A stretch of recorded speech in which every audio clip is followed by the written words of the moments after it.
मौर्य जी आप क्या कहेंगे पूरे? देखिए, बिल्कुल दौरे जी ने सही बताया। अब आप ऐसी मानसिकता के लोग जो 10% हैं, तो हमारे बाबू जगदेव जी हुए भारत के लेलिन, उन्होंने कहा कि 90 पे 10 का शासन नहीं चलेगा, नहीं चलेगा। तो आज ये 10% पूरी यूनिवर्सिटियों पर बैठकर आज वो 90% SC ST OBC है उसका अधिकार छीनना है। मतलब 10 का 7 इस सरकार ने दिखा दिया बिल लाकर। और जो आप बात कर रहे थे साजिश की, बिल्कुल साजिश हो सकती है। जो ही सरकार बिल ला रही है वही सरकार रुकवा रही है। उनके ऐसे सैकड़ों लीडर इसका विरोध कर रहे हैं, सवर्ण लीडर। क्यों कर रहे हैं? क्योंकि वो जानते हैं कि मुश्किल से 10 से 15 यूनिवर्सिटियों में OBC और SC और ST के वाइस चांसलर प्रोफेसर हैं, बाकी कोई भी नहीं है वहां। बाकी SC ST OBC यूनिवर्सिटियों में है ही नहीं। अब जब यूनिवर्सिटियों में SC ST OBC है ही नहीं, तो वो समता जो कमेटी बनेगी उसमें कौन रहेगा? जनरल। ये सिर्फ एक OBC के लिए आप सोचिए, मतलब 15 का 7 और 85 को लात, ये चलेगा नहीं, ये चलेगा नहीं, ये बहुत हो गया। ये चलने वाला है। अब SC ST OBC समझ चुका है, जब आपको शासक बना सकता है तो आपको रोड पे भी ला सकता है। आपने OBC को ठगने का काम कर लिया। बिल्कुल, अगर इन्होंने ये बिल लागू नहीं किया और OBC के सभी यूनिवर्सिटियों में बैकलॉग नहीं भरे, तो ये 90% फिर से रोड पे उतर के और जो बोर्ड का अधिकार है उससे दिखा देगा कि आप 10 का साथ दे रहे हो और जो 90 को लात दे रहे हो। ये अच्छा नहीं है, क्योंकि यही सत्ता में लेकर आते हैं, नंबर 1। और दूसरी बात, जो आज इनके आचार्य और बड़े बड़े जो लोग कह रहे हैं ये जाति पाति मिटाओ और वो जात पात की करो विदाई, हिंदू हिंदू भाई भाई। आज ये OBC आपका भाई नहीं है। अरे आपकी मानसिकता पहले से पता लग रही है, आप कितनी गंदी मानसिकता के लोग हो। एक तरफ भाई भाई का नारा देते हो और एक तरफ उसको धोखा देते हो।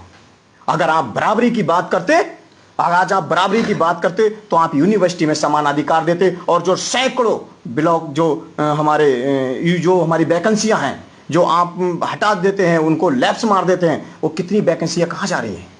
वो आप वैकेंसियां भरने का काम नहीं कर रहे हो, इसलिए समाज को धोखा देने का काम कर रहे हो। हमारे समाज के सैकड़ों बच्चों ने शहादत दी है, चाहे वो रोहित वेमुला हो, पायल तड़वी हो, और चाहे वो हमारा भाई दर्शन सोलंकी हो।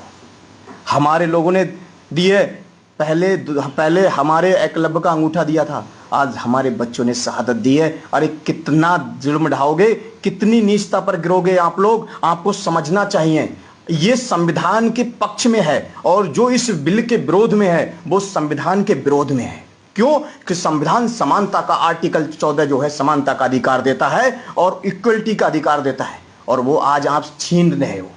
वो इस इतने बड़े तबके से जो SC ST OBC है वो आज आप छीनने का काम कर रहे हो। ऐसा नहीं है कि उसको जर्नल नहीं है उसमें। अरे आप SC ST OBC और EWS सभी लोग हैं, दिव्यांग, तो उसमें ऐसा तो नहीं है। और उसकी समता कमेटी बैठी है, अगर कोई इस तरह की बात आती है तो कौन किसके साथ भेदभाव कर रहा है, ये सब जनता को दिख रहा है। इसमें कोई दो राय नहीं है। अब चलेगा नहीं, अब 10 पे 90 का शासन, 90 पे 10 का शासन चलेगा नहीं। बाबू जगदेव हमारे पुरखे ने बताया था कि 100 में 90 शोषित हैं, शोषितों ने ललकारा है, धनदरती और राजपाट में 90 भाग हमारा है। अब हमारा 90 भाग है इस देश की व्यवस्था पर, इस यूनिवर्सिटी पर, इस पे हर चीज पे। और इस बिल में भी ये चालाक लोगों ने जो बिल बनाया उसमें IIT और जैसे बहुत संस्थान हैं जो छोड़ दिए गए हैं, इसमें कमी रखी गई है। और हमारे लोगों को एक जुमला दे दिया UGC का, मगर हम जानते हैं, हमारा ये समाज जानता है, ये आंदोलन अभी रुकेगा नहीं।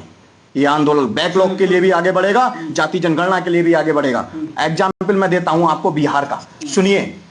इन्होंने क्या किया, बिहार में जनगणना कराई। जो OBC 50% था वो 60% हो गया, जो SC ST 15% था, जो 15% था SC वो कितना हो गया, 17% हो गया, जो 1% था वो 2%, 85% तो SC ST OBC हो गया, फिर माइनॉरिटी 90% हो गया। इसलिए पूरे देश की जनगणना भी नहीं करा रहे। ये मेन कारण है जो यूनिवर्सिटी में आज हमारे बैकलॉग की जो वैकेंसी है वो खाली पड़ी है, और उस पर ये कब्जा कर बैठे हैं सिर्फ 10% लोग। ये समझने की बात है। और आज जिस दिन जनगणना हो गई तो उस दिन ये जो 10% लोगों का शासन चल रहा है वो खत्म हो जाएगा। इसीलिए ये आंदोलन जो आज हमारे मूल निवासी समाज ने, ये जो क्रांति है, वो ऊधम सिंह नगर से चालू हो गई है। पूरे देश में ये क्रांति चालू हो गई है और इस बार पूरा SC ST OBC समाज एकजुट होकर इसको लागू करा के रहेगा, नहीं तो आने वाले समय में इस सरकार को मुक्की खानी पड़ेगी। धन्यवाद। तो सरकार को मुखिया खानी पड़े मतलब